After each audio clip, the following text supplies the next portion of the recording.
Hello बच्चों, स्वागत है आप सबका हमारे इस नए लेक्चर में नंबर सिस्टम्स के। और बच्चों, मुझे पूरी उम्मीद है कि आपको जो पिछले हमारे सारे लेक्चर्स हुए हैं रैशनलाइजेशन के और बाकी सारी चीज़ों के, वो बहुत बढ़िया तरीके से आपको समझ में आए होंगे। आज का लेक्चर अगेन बहुत ही इंपॉर्टेंट लेक्चर है। आज हम लॉज ऑफ एक्सपोनेंट्स देखने वाले हैं कि किस तरीके से एक्सपोनेंट्स में जब हमारे पास चीज़ें लिखी होती हैं तो हम उसे सॉल्व करते हैं। चलिए स्टार्ट करते हैं अपना आज का lecture without wasting any time. So बच्चों, लास्ट हमारा जो टॉपिक है that is laws of exponents for real numbers। laws of exponents for real numbers छोटा सा टॉपिक है, आसान सा टॉपिक है। देखिए, समझने के बच्चों इसको हम कोशिश करेंगे। हमारे पास जैसे मान लीजिए अगर लिखा हुआ है, आपने देखिए बेसिक प्रॉपर्टीज तो पढ़ी हैं, कुछ प्रॉपर्टीज आप क्लास 8th में पढ़ के आए हैं, तो मैं आपको बेसिक प्रॉपर्टीज एक बार लिखवा देता हूं, उसके बाद फिर अपन इसके क्वेश्चंस की प्रैक्टिस चालू करेंगे। प्रॉपर्टी बच्चों, जैसे आपको एक प्रॉपर्टी पता होगी कि अगर आपके पास लिखा है a raised to the power m multiplied with a raised to the power n, तो इसका जो रिजल्ट होता है, अगर ये बेसेस सेम होते हैं और मल्टीप्लाई हो रही होती है चीजें, तो पावर्स ऐड हो जाते हैं। तो यहाँ से अपने पास रिजल्ट आ जाता है a raised to the power m plus n। ठीक है ना, जब बेसेस सेम होते हैं तो पावर्स आपके पास ऐड हो जाएंगे। ठीक है, अगर मल्टीप्लिकेशन हो रहा होगा तो। उसी तरीके से बच्चों एक रिजल्ट होता है a raised to the power n to the power n is equal to a raised to the power mn। ठीक है, ये वाले जो पावर्स होते हैं मल्टीप्लाई हो जाते हैं। ये एक रूल होता है जो हमको पता होता है, बेसिक सा ये रूल है। वैसे ही एक रूल होता है a raised to the power n divided by a raised to the power n, तो इसका रिजल्ट आ जाता है a raised to the power m minus n। इसमें भी कोई प्रॉब्लम नहीं, ये भी आसान सी बात है। उसी तरीके से बच्चों एक रिजल्ट होता है a raised to the power m into b raised to the power m, तो इसका रिजल्ट आ जाता है ab whole raised to the power m। ठीक है, इसमें भी कोई दिक्कत की बात नहीं है। आसान से देखिए, कुछ प्रॉपर्टीज है, मैं इसकी नंबरिंग कर देता हूँ। ये अगर हमको प्रॉपर्टीज याद होंगी तो सारे के सारे बच्चों सवाल हम बहुत आसानी से बना सकते हैं, है ना। ये अगर हमको प्रॉपर्टीज याद होंगी तो सारे के सारे सवाल बनाना बहुत आसान सी बात है। इसके बाद बच्चों एक हमारे पास प्रॉपर्टी होती है कि anything raise to the power 0 जो होता है वो 1 होता है। किसी के भी पावर में जब आप 0 रेज करते हैं तो उसका जो रिजल्ट आता है वो 1 के बराबर आता है। फिर इससे हम एक रिजल्ट लिख सकते हैं कि अगर मान लीजिए आपके पास लिखा हो 1 by a raised to the power n, 1 by a raised to the power n को आप क्या लिख सकते हैं? इसको आप लिख सकते हैं a raised to the power minus n, क्योंकि इस 1 को आप कन्वर्ट कर सकते हैं a raised to the power 0 में, तो 0 minus n लिखेंगे तो minus n आ जाएगा। ठीक है, तो ये वाला भी जो रिजल्ट होता है ये अपने को पता होना चाहिए। ये कुछ बेसिक से रिजल्ट्स हैं जिनकी अगर हमको जानकारी हो तो हमारे लिए सवालों को सॉल्व करना आसान हो जाता है। मैं कुछ बहुत आसान से आपके पास जो क्वेश्चंस बेटा बुक में आपके दिए हुए हैं सॉल्व्ड एग्जांपल के रूप में और अन्य चीजों में, मैं आपको वो करवाता हूँ। जैसे देखिए, हमारे पास एक सवाल लिखा हुआ है कि आपको 17 raise to the power 2 multiplied by 17 raise to the power 5 इसकी वैल्यू बतानी। तो जब आप इसको सिंपलीफाई करेंगे तो देखिए 17 square multiplied by 17 raise to the power 5 अगर आपके पास लिखा है तो इसका रिजल्ट क्या आ जाएगा? 17 रेज टू द पावर 7, क्योंकि ये जो पावर्स है ये ऐड हो जाएंगे। ये वाले रिजल्ट के थ्रू पावर्स ऐड हो जाते हैं। अगर बेसिस सेम होते हैं और मल्टीप्लिकेशन हो रहा होता है तो पावर्स जो होते हैं वो ऐड हो जाते हैं। बहुत आसान सी बात है। उसी तरीके से मान लीजिए बच्चों, अगर हमारे पास एक सवाल दिया हो कि 5 raise to the power 2 whole raise to the power 7, ये लिखो 5 raise to the power 2 whole raise to the power 7, तो इसका रिजल्ट क्या आ जाएगा? 5 रेज टू द पावर 14 आ जाएगा इसका रिजल्ट। ये 7 और 2 आपस में मल्टीप्लाई हो जाएगा तो 5 रेज टू द पावर 14 अपने पास रिजल्ट आ जाएगा। सिमिलरली मान लीजिए हमारे पास एक सवाल दिया हो 23 raise to the power 10 divided by 23 raise to the power 7, तो इसका रिजल्ट हमारे पास क्या आ जाएगा? 23 रेज टू द पावर 3 आ जाएगा। 10 माइनस 7 करेंगे तो 3 आ जाएगा। अगेन बहुत आसान सा ये रिजल्ट है। ठीक है, उसी तरीके से देखिए एक हमारे पास सवाल दिया हुआ है, मैं आपको बहुत छोटे से सवाल है जो करवा रहा हूँ। 7 raise to the power 3 multiplied with 9 raise to the power 3। अब 7 क्यूब इंटू 9 क्यूब क्या होता है? ये होता है 63 रेज टू द पावर 3। ये इन्हीं प्रॉपर्टीज का मैं इस्तेमाल कर रहा हूँ। इन्हीं प्रॉपर्टीज का इस्तेमाल करते हुए देखिए ये सवाल अपन ने बनाए। ठीक है ना, आप देख सकते हैं बहुत ही आसान से ये क्वेश्चन है। ठीक है, इसी पैटर्न में हमारे पास एक सवाल लिखा हुआ है 17 square multiplied with 17 raise to the power minus 5। 17 square multiplied with 17 raise to the power minus 5। जैसे आप इसको सॉल्व करेंगे क्लियरली आप देख सकते हैं, आप इसको लिख सकते हैं 17 और 2 और -5 जैसे ऐड होंगे तो -3 आ जाएगा, और 17 रेज़ टू द पावर -3 को क्या मैं 1/17 का क्यूब ऐसा लिख सकता हूं कि देखो जब ये डिनोमिनेटर में होता है पावर तो न्यूमरेटर में जाने पर ये माइनस साइन आता है। तो अगर यहाँ पर आपके पास ये -3 लिखा हुआ है मतलब जरूरी है 1/17 का क्यूब लिखा होगा, तभी तो नीचे आपके पास 3 आएगा। ठीक है, तो अगेन ये भी बहुत आसान सा एक सवाल। नेक्स्ट हमारे पास बच्चों इसमें एक क्वेश्चन लिखा हुआ है 5 raise to the power 2 whole raise to the power -7, 5 raise to the power 2 whole raise to the power -7। तो इसका रिजल्ट हमारे पास क्या आ जाएगा? इसका रिजल्ट आ जाएगा 5 रेज़ टू द पावर -14। ये 2 और -7 आपस में मल्टीप्लाई हो जाएंगे तो 5 रेज़ टू द पावर -14, या इसको आप क्या लिख सकते हैं 1/5 रेज़ टू द पावर 14। इसको मैं ऐसा भी लिख सकता हूँ 1/5 रेज़ टू द पावर 14। बहुत आसान सी बात है। ठीक है, इसी में हमारे पास एक अगला सवाल दिया हुआ है 23 raise to the power -10 divided by 23 raise to the power 7। अब देखिए अगर आपके पास ये लिखा है तो इसको आप क्या लिख सकते हैं, ये -10 है और क्योंकि ये डिनोमिनेटर पे है ये ऊपर जाएगा तो -7 हो जाएगा, तो इसका रिजल्ट आपके पास आ जाएगा 23 रेज़ टू द पावर -17। इसका रिजल्ट आपके पास आ जाएगा 23 रेज़ टू द पावर -17, या इसको आप और क्या लिख सकते हैं 1/23 रेज़ टू द पावर 17। छोटे छोटे से सवाल है, मुझे उम्मीद है कि आपको ये समझ में आ रहा होगा। क्विकली अपन बच्चों बोर्ड को क्लियर करते हैं और इसके और अपन सवाल देखते हैं। अगला बच्चों अपने पास इसमें सवाल लिखा हुआ है, उसी पैटर्न में अगला सवाल है 7 raise to the power -3 multiplied with 9 raise to the power -3। अब देखिए बेसिस अलग अलग है लेकिन पावर सेम है, तो इसका रिजल्ट क्या आ जाएगा 7 × 9 मतलब 63 रेज़ टू द पावर -3 आ जाएगा। अगेन ये वाले सारे वही रिजल्ट हैं जो मैंने आपको बताए हुए। अब एक इंपॉर्टेंट बच्चों कंसेप्ट होता है कि हमारे पास अगर कभी मान लीजिए nth रूट ऑफ a लिखा हो, इसका मतलब क्या होता है, इसका मतलब होता है nth root of a, nth root of a। हमारे पास इस तरीके का अगर कोई चीज हो, ये जो पैटर्न होता है इसका मतलब होता है nth रूट ऑफ a। अगर n की वैल्यू 2 होती है तो सिर्फ ऐसे लिखते हैं, अगर n की वैल्यू 3 होती है तो यहाँ 3 आता है, अगर n की वैल्यू 4 होती है तो यहाँ 4 आता है, अगर n की वैल्यू 5 होती है तो यहाँ 5 आता है। इस तरीके से हमारे पास ये चीजें होती है। ठीक है ना, अगर n की वैल्यू 2 होती है तो यहाँ पर 2 लिखने की जरूरत नहीं होती, वो अंडरस्टूड है। लेकिन फिर 3 4 5 कुछ भी और होगा कि थर्ड रूट या फोर्थ रूट या फिफ्थ रूट आप बताइए, तो इस पैटर्न में ये चीजें आती हैं। अब इसमें इंपॉर्टेंट चीज क्या होती है मैं आपको बता देता हूँ। देखिए nth रूट ऑफ a अगर हमारे पास बोला जाए तो इसको लिखने का मतलब इस तरीके से भी होता है कि nth रूट ऑफ a को आप लिख सकते हैं a raise to the power 1/n। जैसे कि स्क्वायर रूट ऑफ a को मैं लिखता हूं a raise to the power 1/2, cube root of a को मैं लिखता हूं a raise to the power 1/3। वैसे ही nth रूट ऑफ a को आप लिख सकते हैं a raise to the power 1/n, जो सबसे इंपॉर्टेंट चीज है जो हमको पता होनी चाहिए। और यहाँ पर n जो होता है वो एक नेचुरल नंबर होता है। n जो होता है वो एक नेचुरल नंबर होता है। सबसे पहली बात तो आपको ये पता होनी चाहिए, जनरली आप उस नेचुरल नंबर को भी 2 या उससे बढ़ा लेते हैं। जनरली आप उस नेचुरल नंबर को भी 2 या उससे बढ़ा लेते हैं, क्योंकि n की वैल्यू 1 रखने का तो कोई मतलब नहीं। 1 रखोगे तो a की वैल्यू a ही आएगी।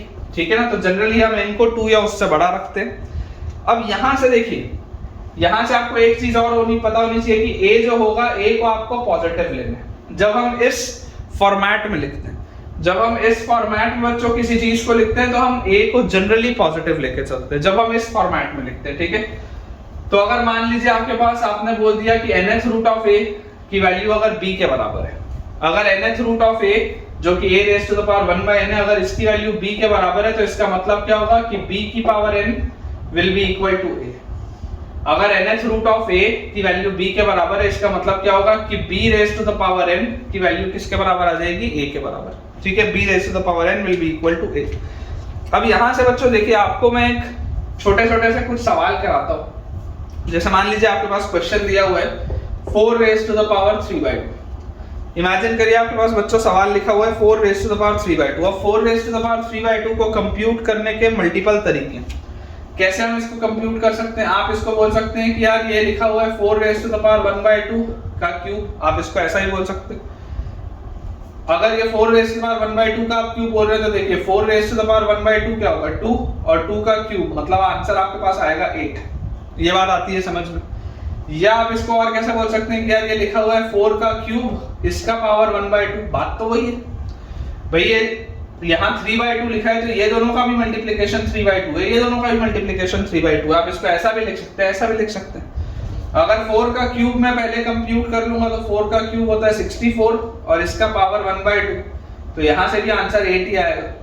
आंसर हमेशा सेम आएगा, आपको जिस भी मेथड से जाना हो आप उस मेथड से करके लिख सकते हैं। आप इसको चाहे ऐसे सॉल्व करें चाहे ऐसे सॉल्व करें, आंसर में कभी भी कोई चेंज नहीं आएगा, ठीक है ना। Answer always remains the same. जैसे a raise to the power m/n अगर मान लीजिए हमारे पास लिखा है, मान लीजिए हमारे पास दिया हुआ है a raise to the power m/n, तो इसको देखो आप किस तरीके से लिख सकते हो। इसको आप ऐसा भी लिख सकते हो a raise to the power m की पावर n, इसको आप ऐसा लिख सकते हैं, ठीक है। या इसको आप देखिए और कैसा लिख सकते हैं, इसको आप लिख सकते हैं nth root of a raise to the power m, ये आप इसको ऐसा लिख सकते हैं, ठीक है ना। ये जो आपने लिखा है a raise to the power m और इसकी पावर 1/n है, तो पावर 1/n मतलब क्या होता है, nth रूट होता है, तो इसको आप ऐसा लिख सकते हैं। या आप इस पूरी चीज को देखिए और क्या लिख सकते थे, a raise to the power m/n जो आपके पास लिखा हुआ है, इसको अगर मैं ऐसे ना लिख के ऐसे लिखता कि a raise to the power 1/n की पावर n, एक ही बात भाई। इन दोनों को मल्टीप्लाई करूंगा तब भी m/n आएगा, इन दोनों को मल्टीप्लाई करूंगा तब भी m/n आएगा। अगर मैं ये लिखता तो ये मेरे पास लिखा हुआ है nth रूट ऑफ a और इसका पावर m। तो जो समझने की बात है वो ये है कि ये वाली चीज लिखी हो या ये वाली चीज लिखी हो, दोनों का मतलब सेम है, दोनों से रिजल्ट सेम आएगा, क्योंकि दोनों मैंने इसी को सॉल्व करके बनाया है, दोनों मैंने इसी को सॉल्व करके बनाया है, ठीक है। तो आई होप बच्चों आपको ये चीज अच्छे से समझ में आई हो। अब अपने पास एक सॉल्व्ड एग्जांपल है और उसके बाद एक्सरसाइज है, तो जल्दी से उसे बनाते हैं और फिर इस लेक्चर को और इस चैप्टर को कंप्लीट करते हैं। तो बच्चों अब बेसिक हमने देखिए थ्योरी देख ली है, तो अब हम देखते हैं सॉल्व्ड एग्जांपल 20, ठीक है। सॉल्व्ड एग्जांपल 20 जो आपके पास दिया है, इसमें हमें सिंप्लीफाई करने के लिए कहा जा रहा है और यही एक्सपोनेंट्स के जो लॉज हैं उसका हमको इस्तेमाल करना है, ठीक है।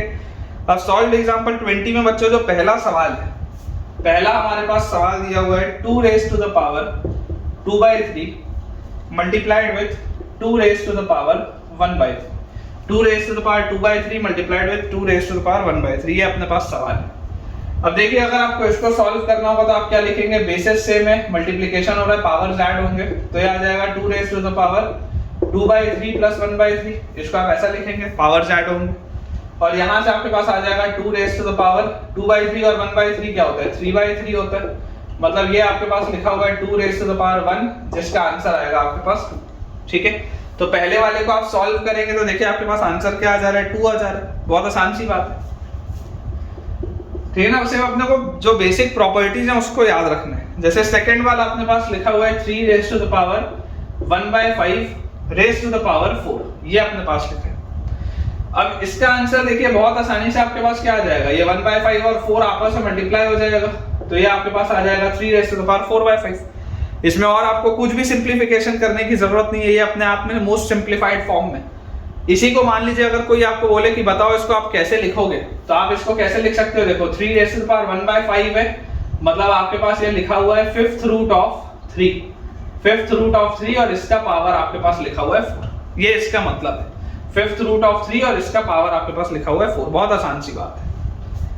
इसके बाद थर्ड वाला अपने पास जो चीज लिखी, थर्ड वाले में देखिए अपने पास क्या दिया हुआ है, थर्ड वाले में अपने पास दिया हुआ है 7 raise to the power 1/5 divided by 7 raise to the power 1/3, 7 raise to the power 1/5 divided by 7 raise to the power 1/3, तो यहाँ से अपने पास देखिए क्या आ जाएगा, 7 raise to the power 1/5 minus 1/3, है ना। बेसिस सेम है, डिवीजन हो रहा है, तो पावर्स जो है वो सब्ट्रैक्ट होंगे, तो 7 raise to the power 1/5 minus 1/3।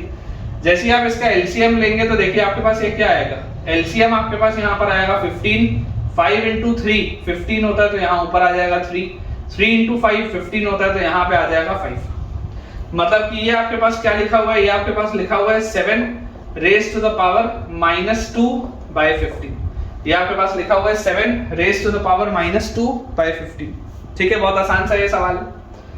इसके बाद फोर्थ हमारे पास लिखा हुआ है, सिंपल बेटा अपने को सिर्फ सिंप्लीफाई करना है, सिंप्लीफाई करना है प्रॉपर्टी का यूज करके। 13 raise to the power 1/5 multiplied with 17 raise to the power 1/5, अब देखिए पावर सेम है, मल्टीप्लिकेशन हो रहा है और बेसेस अलग अलग है, तो प्रॉपर्टी क्या होगी, this will be 13 multiplied with 17 raise to the power 1/5 और 13 इंटू 17 क्या होता है, 13 इंटू 17, तो देखिए 17 इंटू 10 करेंगे तो 170 और 17 इंटू 3 करेंगे तो 51, 170 और 51 221, तो this is 221 raise to the power 1/5। ठीक है, अपने पास आंसर आ जाएगा 221 रेज टू द पावर 1/5, या इसको आप और कैसे लिख सकते हैं, this is nothing but fifth root of 221। एक ही बात, दोनों का मतलब सेम है ना, दोनों का मतलब सेम है। तो आई होप बच्चों आपको ये वाला पॉइंट अच्छे से समझ में आया होगा। ये सॉल्व एग्जांपल 20 था, ये अब कंप्लीट हो चुका है और इसके बाद सिर्फ एक लास्ट एक्सरसाइज बची है विच इज एक्सरसाइज 1.5, जो इस चैप्टर का लास्ट एक्सरसाइज है, उसे हम क्विकली जल्दी से बच्चों कर लेते हैं और फिर आज का लेक्चर एंड करेंगे। सो बच्चों एक्सरसाइज 1.5 हम देखते हैं। ठीक है, एक्सरसाइज 1.5 में हमारे पास टोटल 3 क्वेश्चंस हैं जिसके कुछ सब पार्ट्स दिए हुए, जल्दी जल्दी बना लेते हैं, आसान से सवाल हैं। क्वेश्चन नंबर 1 में बच्चों आपके पास जो पहला है that is 64 raise to the power 1/2। अब जरा आप सोच के देखिए, 64 का आपसे रूट पूछा जा रहा है, आपसे क्या पूछा जा रहा है, आपसे पूछा जा रहा है अंडर रूट ऑफ 64, तो अंडर रूट ऑफ 64 क्या होता है, 8 होता है, क्योंकि 8 को जब मैं 2 बार मल्टीप्लाई करूंगा तो 64 आएगा, 8 स्क्वायर इज 64, तो 64 का रूट विल बी 8, तो पहला आंसर 8 आ जाएगा। सेकंड अपने पास यहाँ पर दिया हुआ है 32 रेज टू द पावर 1/5।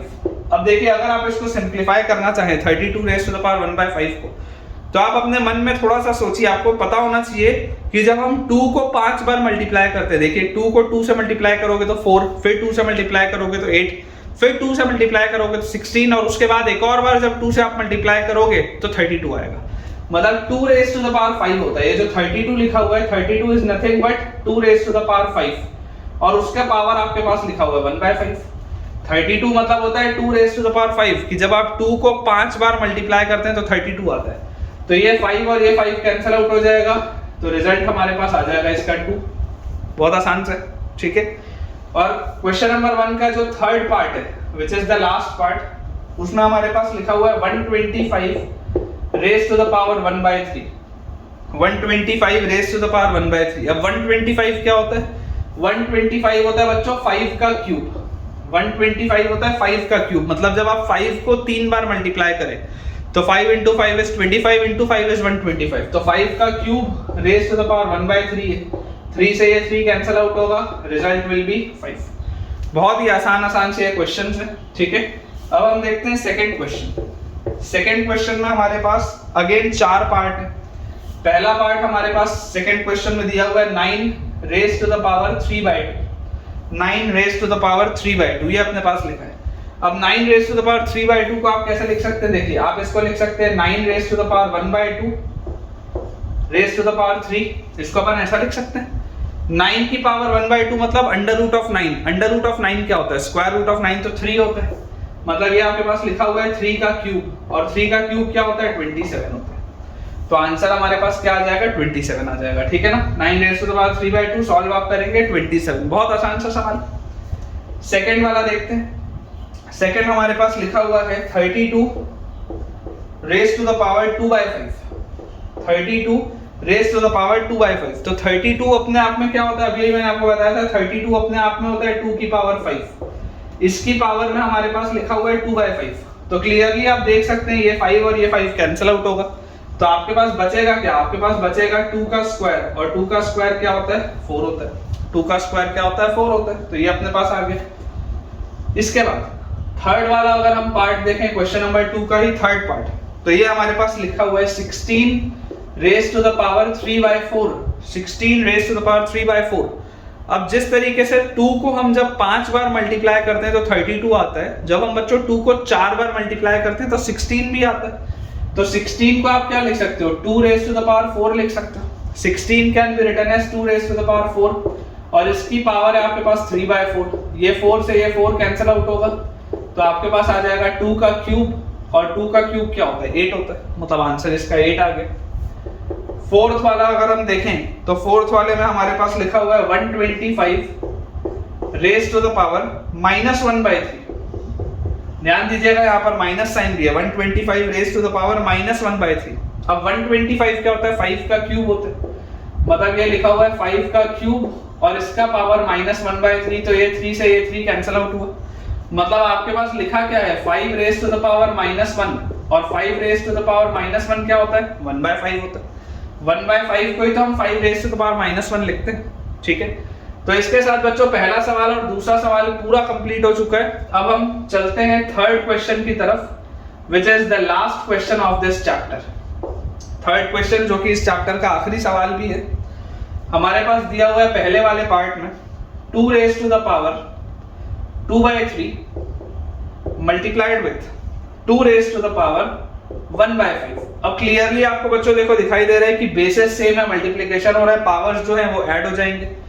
तो यहां से आपके पास आ जाएगा 2 raise to the power 2/3 plus 1/5। इसको आप ऐसा लिखेंगे 2 raise to the power 2/3 plus 1/5। LCM मुझे लिखता हुआ इसमें बेटा दिखाई दे रहा है, देखो मैं डायरेक्टली लिख रहा हूं, 5 × 2 10, 3 × 1 3, तो 10 और 3 ये आ जाएगा 13/3 × 5 is 15। इसका आंसर आपके पास आ जाएगा 2 रेज टू द पावर 13/15। देखिए 5 2 are 10, 3 1 are 3, 10 और 3 13/15 आएगा आपके पास 2 रेज टू द पावर में आंसर। सेकेंड क्वेश्चन, सेकेंड हमारे पास लिखा हुआ है यहाँ पर 1/3 cube raise to the power 7, 1/3 cube raise to the power 7।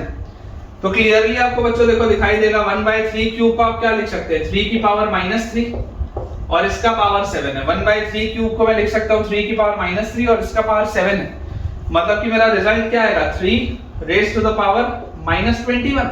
Result क्या आ जाएगा, 3 रेज टू द पावर -21। बहुत आसान सा सवाल।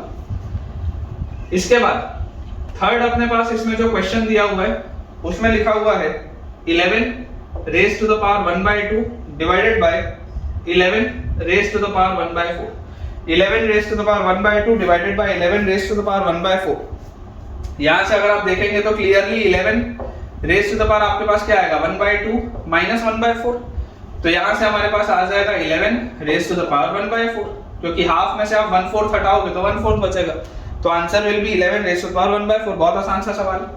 And finally last question of this chapter, हमारे पास लिखा हुआ है 7 raise to the power 1/2 multiplied with 8 raise to the power 1/2।